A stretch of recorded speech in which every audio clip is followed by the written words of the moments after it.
And that was nice about her. You did what you said you would.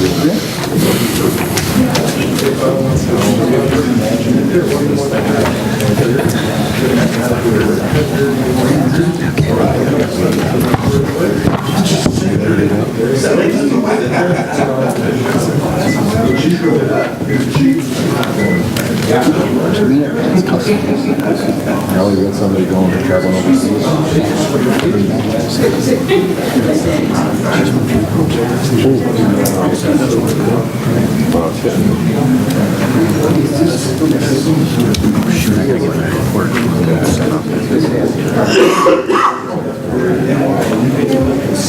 All night.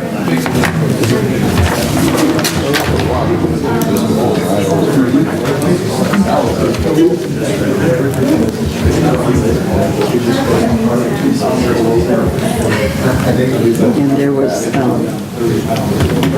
an error on the agenda. These are the minutes from June 4th.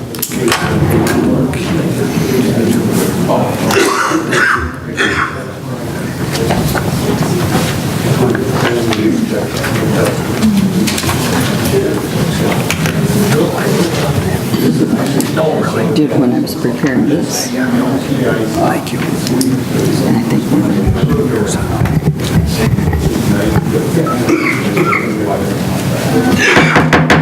I'd like to call to order the 1,451 meeting of the President and Board of Trustees for Machesney Park on this 18th day of June 2018.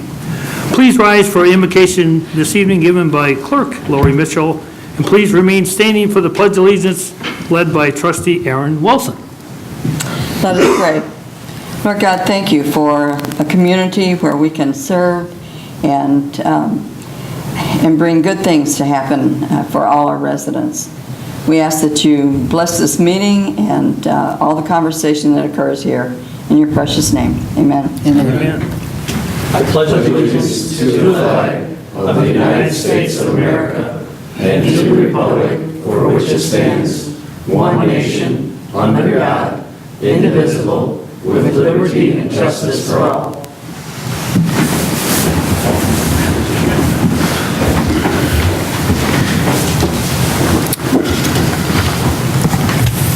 Will the clerk please take roll call? Mayor Johnson. Here? Trustee Sipes. Here. Smith. Here. Kidd. Here. Wilson. Here. Bailey's absent. Beck. Here. Clerk is present. The attorney is present. We have a quorum. I'll entertain a motion to approve the minutes of the June 4th board meeting. So made. Second. A motion and a second. Is there any additions or corrections? Hearing none, all in favor say aye. Aye. Any opposed? Minutes have been approved. Next, we'll have the treasurer's report from Treasurer Bradley Robeson. Thank you, Your Honor. The Treasurer's report as of June 11, 2018 reflected what the village received in motor fuel tax funds of $49,525.13 and billed Machesney Road funds of $249,919.19. The total of all funds was $11,492,309.00. A copy of the report is available at the back of the room. Thank you, Your Honor. Thank you. I'll entertain a motion to accept the treasurer's report. So made. Second. Got a motion and a second. All in favor say aye. Aye. Any opposed? Treasurer's report has been approved. Next, we have communications from Clerk Lori Mitchell. Thank you, Your Honor. A couple things this evening. First of all, the village is pleased to announce the winners for June of the Yard of Distinction program. The June yards being recognized are District 1, the Smallwood residents, 7602 Hawks Ridge Road, District 2, the Myers residents, 917 Cactus Court, District 3, the Roselle Residence, 912 Crystal Drive. District 4, the Hilden Residence, 8697 Jeffrey Way. District 5, the Carter Residence, 1021 Whitby Lane. District 6, the Butcher Residence, 813 Ramona Terrace. And the Business Yard of Distinction is the Northwoods Beefaroo, 4601 Adamson Lane. And we're very proud of all of them for setting an example for all of us in the village. This evening also, I'd like to introduce Mr. Rob Anderson and Frank Lewis, representing the AMC Theaters. They will address the board regarding Ordinance 2318. They did provide us with a written request prior to the meeting. Gentlemen? Good evening. My name is Rob Anderson. I'm an attorney for AMC Theaters. This is Frank Lewis, our head of operations. We'd like to make a brief presentation to the board about the reasons we requested the ordinance that's before you today, and then we'll make ourselves available for questions. I'm going to turn things over to Frank for operations, and then I'm happy to answer any questions on legal issues. Mr. Mayor, trustees, staff, again, my name is Frank Lewis. I appreciate the opportunity getting to speak to you today about what it is that we would like to do and kind of how we do it. And I'll go very top level through the presentation that I've given to you. If you turn to page 2, it really talks about how the industry, the theater industry, has drastically changed. This is really over the past 5 years. More and more we're competing with America's Living Room to get the adults off the couch and back into the movie theaters. And so we worked with Coca-Cola to come up with the amenities that would bring adults back in, and adult beverage would be one of those amenities that we'd be looking at. Obviously, better food, which we'll address in just a minute, and then improved digital projections, which we've already gone through the circuit and done all that. On page 3 is the MPAA data. The MPAA is the self-regulatory body for the theater industry. It's the one who does all of the ratings. The data that we have here really shows the demographic age makeup of people in the movie theaters. So when we started, I started looking at this about 5 years ago. We were around 65% of the guests, only about 65% of the guests going to movie theaters were over the age of 21. As of 2016, that number was approaching 75%, and at the end of 2017, it's at 76%. What we're seeing is a precipitation of teenagers migrating away, and adults, specifically adults 40 to 49 and 60 plus, who are migrating towards the movie theaters. And again, this is nationally, and it's a lot because of what we and all of our competitors are doing about creating the adult amenities to replace the teenagers who are migrating away. Continue, okay. Just very briefly on page 4, just shows where the concession area would be. And then the MacGuffins, which is the adult beverage concession, would be separate from the concession stand. Just real quick, so everybody can focus on you. It's not a severe thunderstorm warning, it's not a tornado warning, it's a flash flood warning, so maybe that'll put people at ease and we'll listen to you closely. Yeah. And my back will swear that's probably the case as we ran in earlier. So, okay, so anyway, the MacGuffins is the adult beverage area. We separate it out from the concession stand to make sure that we don't get any alcohol into the non-alcoholic drinks and vice versa. On page 5, again, just a rough picture. We're very early in. We don't have drawings or anything like that yet, but just to show where the arcade area currently is, the thought process would be that as that gets less and less used, it's no longer a viable part of our business, that we'd actually remove the arcade and put in the adult amenity, the MacGuffins area in that area. On pages 6 and 7, just goes in to show some of the more substantial food, the menu, the meal menu that we have at the theater. So you can see that. Pages 8 and 9 reflect the beverage menu. One thing you'll notice is we don't have cheap drinks. Almost everything we have is either call premium or luxury brand spirits in there. And again, a big part of that is because our guests only drink 1.1 drinks on the average of adult who is consuming, and that's really based off of the experience. Once the movie starts, only about 3% of food and beverage revenue is generated past that point. So once the movie starts, guests settle in and they don't get up and leave. So they go get their one drink, and typically that's what they drink throughout. And if they're only going to get one beverage, they tend to want something nicer. But also we do that. Our prices are slightly more expensive than what the restaurants around us would be. And part of that is to make sure that we're not creating a place where it's financially beneficial to come in and drink a lot, right? So we're trying to be just a little bit more expensive, never run any discounts or specials, anything like that. Page 10 kind of shows the footprint where we're at. We're currently operating in 32 states and the District of Columbia. We are getting ready to open our first location in the state of Montana, which will be 33. We had legislation passed in the state of Oklahoma in the 2017 session to allow that, and we're in the process of working through 3 licenses currently in the state of Oklahoma, which should give us our state number 34. And again, if you take a look here, we have a very large footprint in the state of Illinois. We have 24 locations in Illinois where we're currently serving adult beverage. A couple other things to note is that from a family-oriented standpoint, we're in partnership with Disney Corporations for Disney World Orlando. We are a 50-50 partner with our movie theater in Disney Springs. About 6 or 7 years ago, Disney approached us and wanted us to put in the MacGuffins in that theater in Disney property. It was so successful that they had us put in a second one, and we're negotiating right now. They're wanting us to add in actually a third because the guest feedback was so positive. And again, very, very family friendly with Disney. Same thing with Universal Cineplex, which is in Orlando, and Universal City Walk in California. They are in the parks themselves in the City Walk areas, again, and a partnership with them. Again, very family friendly, and again, have had great success with that. Within Illinois, we have, and again, across America, we have these theaters in very urban downtown areas. We have them in college towns like Champaign, and we've opened obviously in Springfield.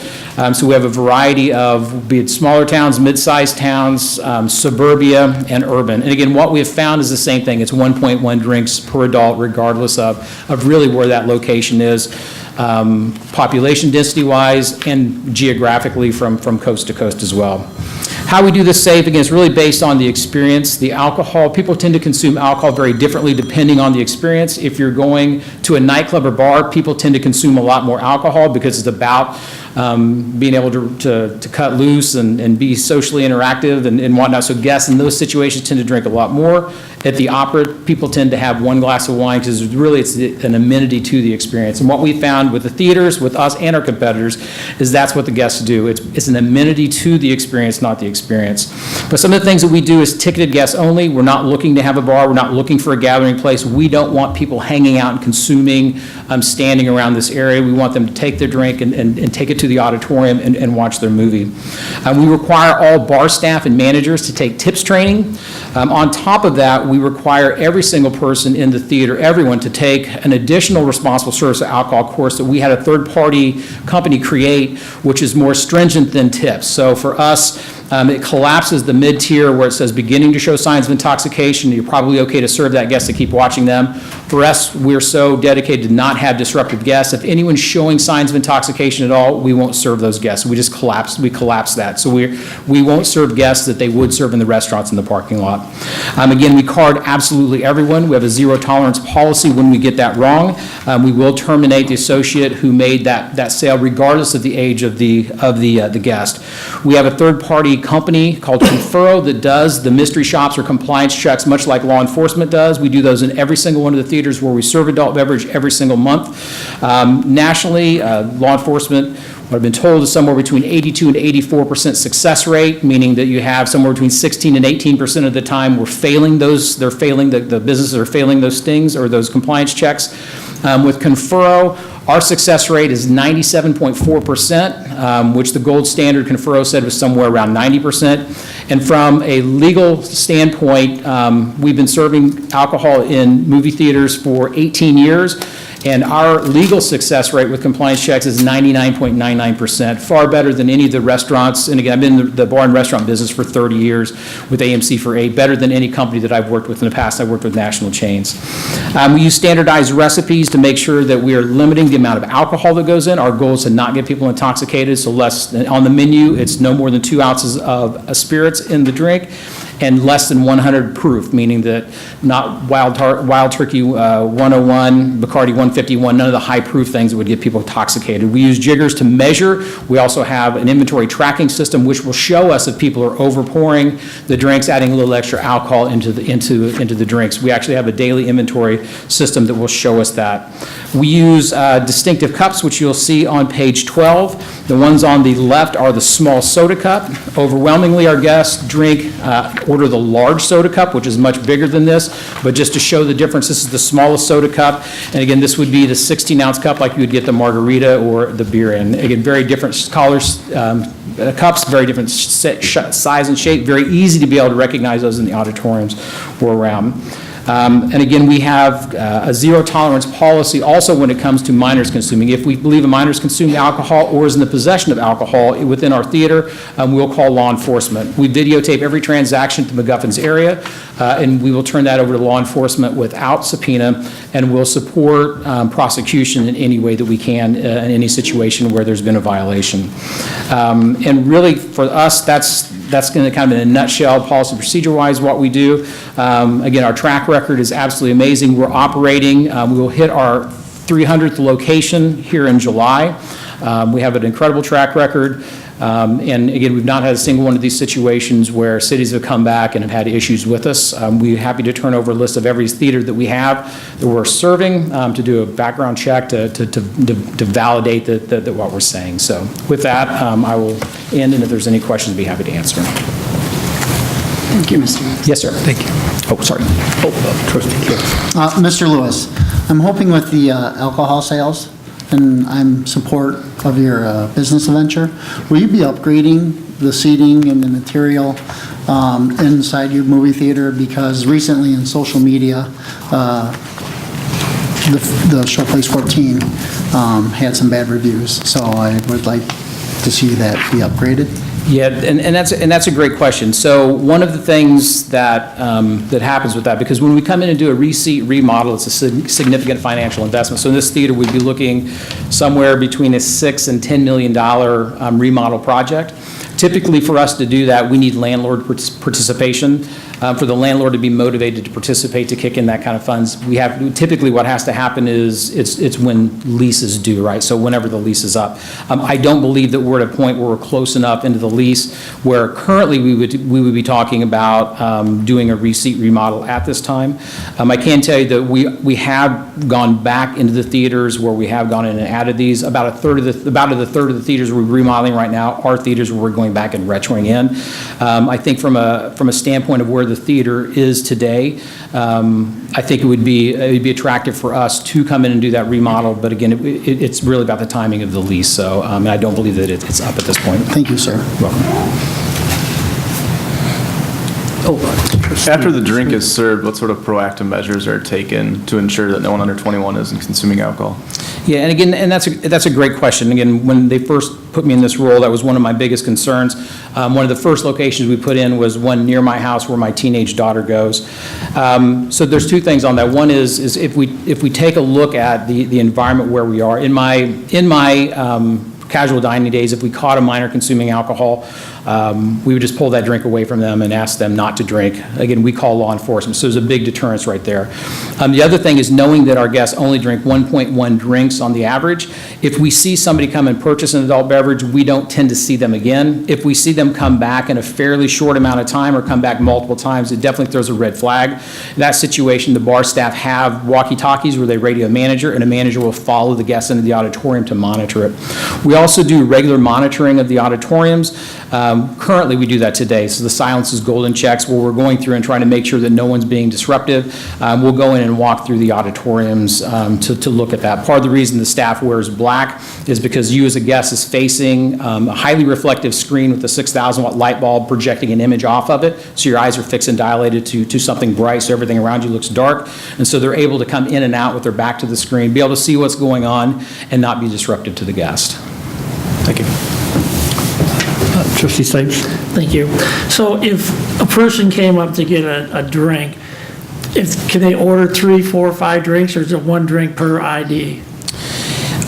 So currently what we have would be, you have the ability to purchase 2 drinks per person per ID. And so that would mean that if I wanted to drink for me and my wife would have to show her ID as well. I can't purchase a beverage for someone else. Because almost no one does that, about 10% of the guests do that. So there's guests who want to come in and will not want to get up and have their 2 beers.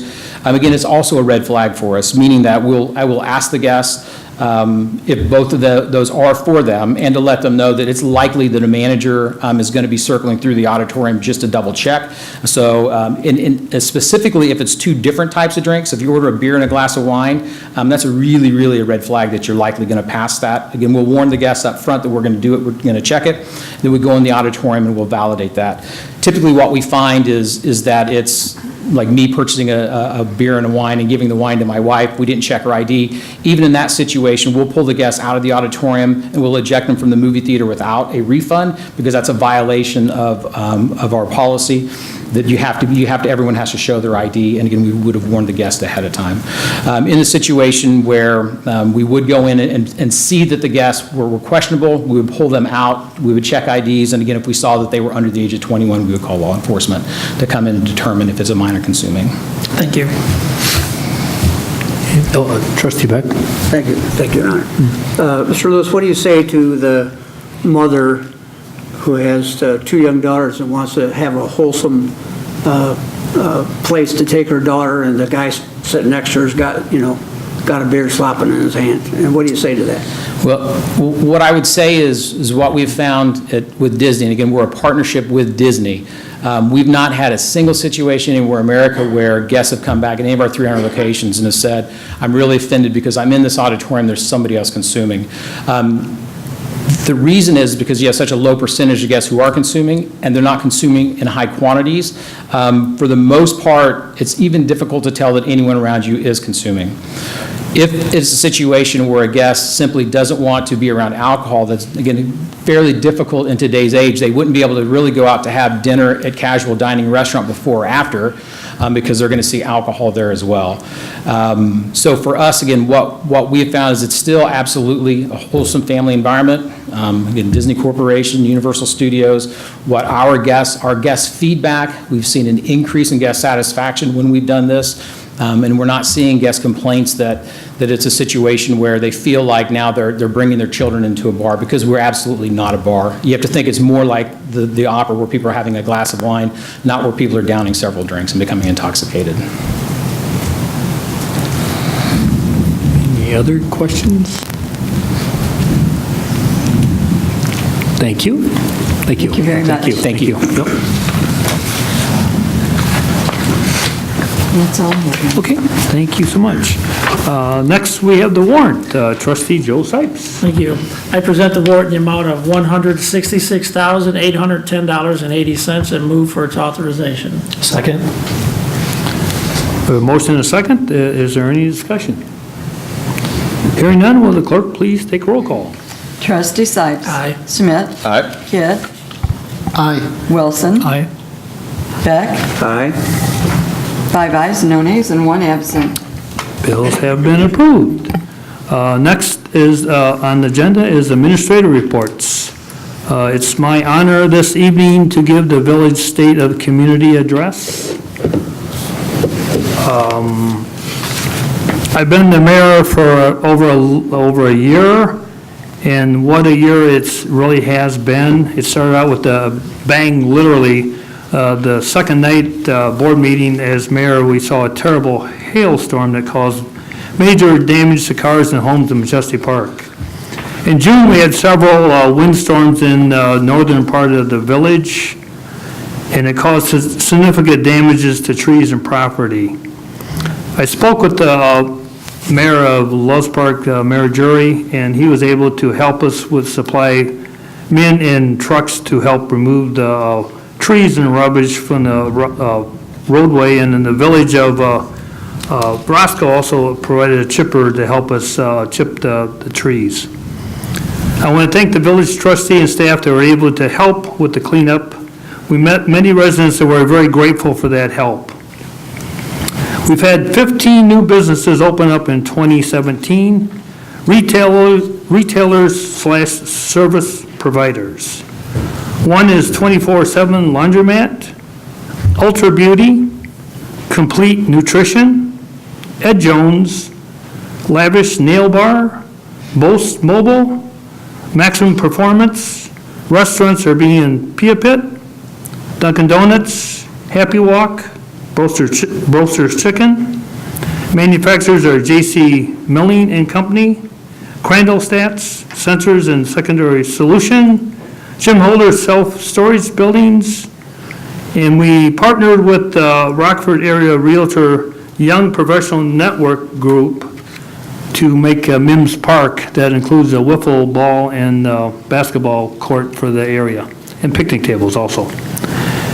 Additions and remodels were Menards, Hennick Laser Addition, Hennick Main Building Addition, DLX Storage, Optum Care, and new constructions are TLC Assisted Living, which, by the way, they're telling me we'll see dirt moving in a couple weeks, according to Rod.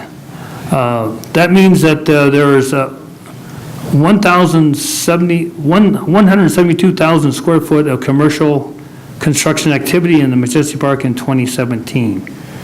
So far in 2018, we've seen even more new businesses opening. There were Mod Pizza, KFC reopening, AT Physical Therapy, Beautiful Ambitions, and Tobacco Center.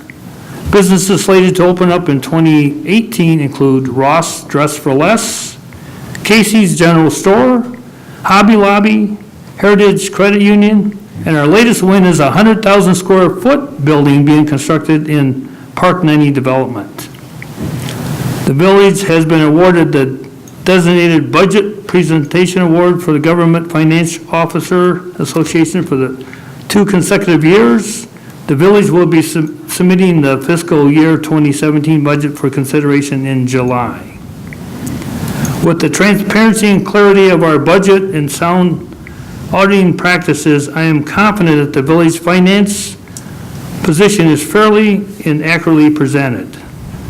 The village board approved a balanced fiscal year budget of 2019 of $7,147,100 of expenditures and trending at a fiscal acceptability of 5% increase over last year.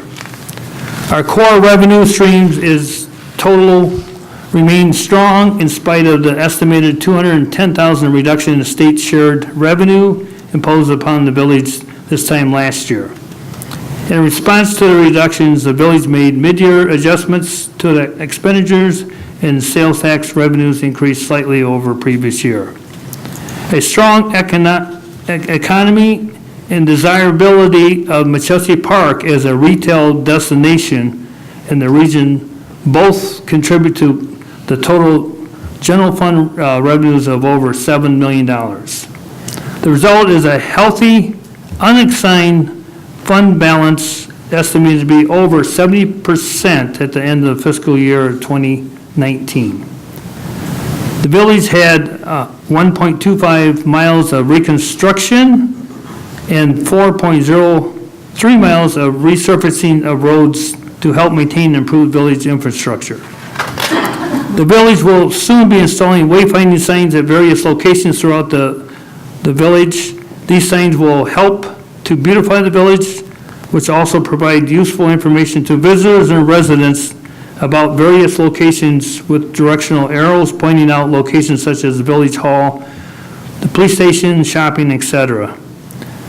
They're expected to be installed this summer. Village staff and myself have worked with the Illinois Tollway authorities to have the signs along I-90 changed from saying West Lane Road exit to Machesney Park exit. This will give Machesney Park more visibility and help attract more visitors and businesses to our village. We have also begun landscaping the areas around the welcome signs.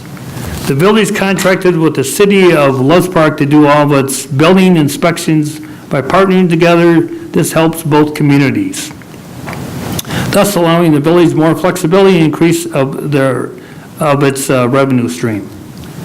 The village hosted the second annual Touch a Truck event with the Parks Chamber of Commerce. It was a cold day, but we still had over 1,000 kids that participated.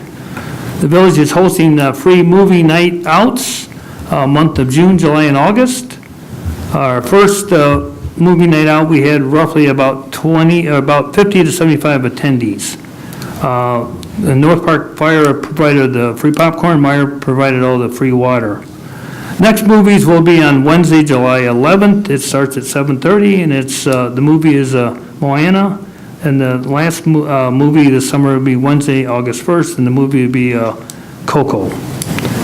I don't have enough time to list everything that's happened, but I'm attempted to highlight various aspects, including business growth, financial responsibility, infrastructure, beautification, intergovernmental cooperation, and community events. When all these parts work together, we have a well-balanced community that is attractive to businesses and residents alike. I would like to thank the entire village staff for all their help and support this first year. The success of the village is truly a group effort that with all departments working together, one goal, making the village a great place to live, work, and play. In conclusions, it has been a very exciting and busy time. I look forward to even more positive things happening in the near future for the village.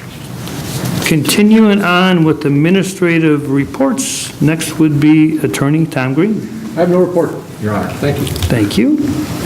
Next would be Finance and Human Resource Manager, Michelle Johansson. Thank you, Your Honor. The village auditors completed their final field work last week for fiscal year 18. We have a couple remaining adjustments to revenue for actual amounts received, and then they will issue their report and present to the board at the August board meeting. I'll provide a summary in July once all the final numbers are confirmed. Thank you. Thank you. Next would be Community Development Director, James Rookie. I have no report this evening, thank you. Thank you. Next would be Village Administrator, Tim Savage. No report, Your Honor. Thank you. Next would be Village Engineer, Chris Stopkins. Thank you, Your Honor. Quick update on some ongoing projects. The Scott Cadet Juniper improvements, the contractor has signed the contracts, have submitted a number of submittals for review. The contractors indicated they'd like to get started the first week of July. However, we'll probably be started on Scott Lane with a few exploratory digs that we need to do for sanitary services in order to order a number of structures. We're also planning to have the resident meeting next week with the residents to go over the project. The Orlando improvements, again, the contractor has signed and returned the contract documents. They have turned in all of their submittals for review. They desire to start construction next week, and we'll have a letter going out to the handful of residents and, of course, the businesses that will be affected in that project. Finally, the resurfacing for this year, the project is out to bid right now. We will be opening bids on the 27th of June, and we hope to have a award presented to the A&F Committee and the Board of Trustees on July 2nd. That's all I have this evening, Your Honor. Thank you. Thank you. Next would be Public Safety Supervisor, Lieutenant Pete Delpra. Good evening. During the month of May, the Sheriff's Police in Machesney Park made 826 community contacts, were 580 traffic stops, and 235 traffic citations, which were issued. 13 of those citations were for DUI. Deputies located and tagged 35 inoperable vehicles, and over the past month, we've redeployed the speed trailer in Machesney Park, which should go well.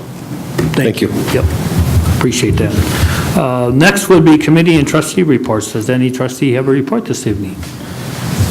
Trustee Kidd. I'd just like to point out one correction.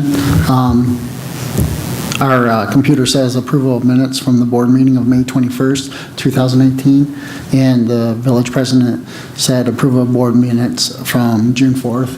So I'd like to make the correction that the village president's correct. The correct date was June 7th. Yep. Thank you. 7th, okay. Sorry. Apologize. Yep. Is there any other reports? Trustee Smith. Your Honor, the Public Improvements and Safety Committee met this evening, and we recommended 1 ordinance and 2 resolutions for the July 2nd board meeting. Thank you. Any, Trustee Sipes? Thank you. The Administration and Finance Committee met tonight, and we have 1 motion and 3 resolutions. The motion will go to the July 2nd with no recommendation, and the 3 resolutions will go to the July 2nd meeting with positive recommendations. Thank you.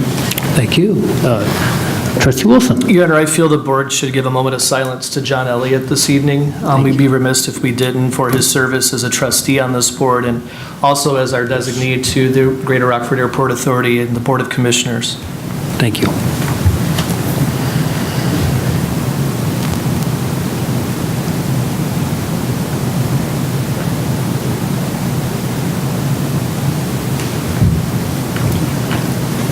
Thank you, trustee. Anyone else?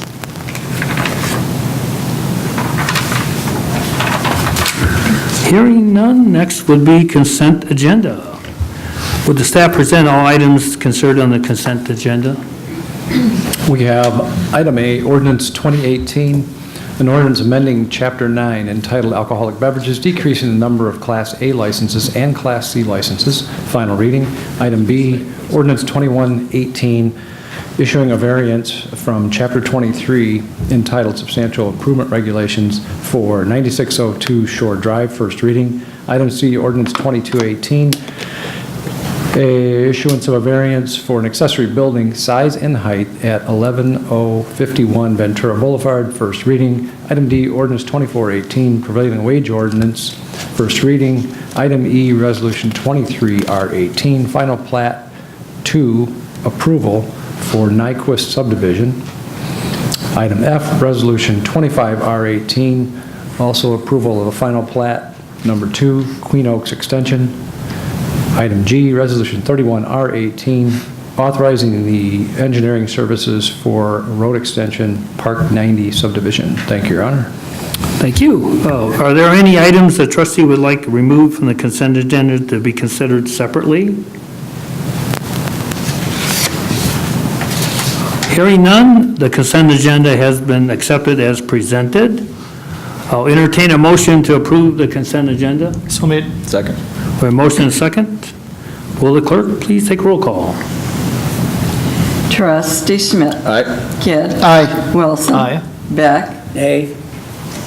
Sipes. Aye. Mayor Johnson. Aye. 5 ayes, 1 nay, and 1 absent. Consent agenda has been approved. Next, we have unfinished business. I'll entertain a motion to approve ordinance 2318, text amendment, Chapter 9, creating a Class MT theater liquor license, first reading. So made. Second. Got a motion and a second. May we have staff report, please? Thank you.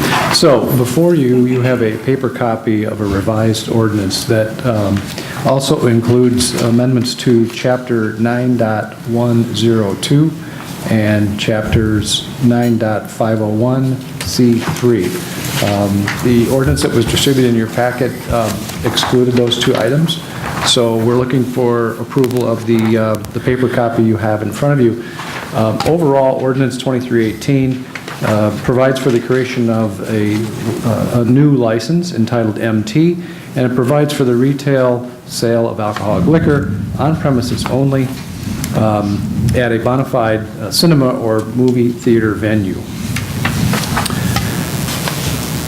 The amendment to Chapter 9.120 simply clarifies the sale of minimum size beverages in that is for regulation of an off-premises consumption only. It does not apply to on-premises consumption. And then the amendment to Chapter 9.501 indicates that this chapter shall not apply to the MT license, shall not prevent a licensee holding the MT license from showing any film or video feed having a classification with a rating not greater than R by the Motion Picture Association of America. Thank you, Your Honor. Thank you. Is there any discussion? Questions? Hearing none, will the clerk please take a roll call? Trustee Kidd. Aye. Wilson. Aye. Beck. Aye. Sipes. Aye. Schmidt. Aye. Mayor Johnson. Aye. 6 ayes, no nays, and 1 absent. So ordinance 2318 passed for first reading.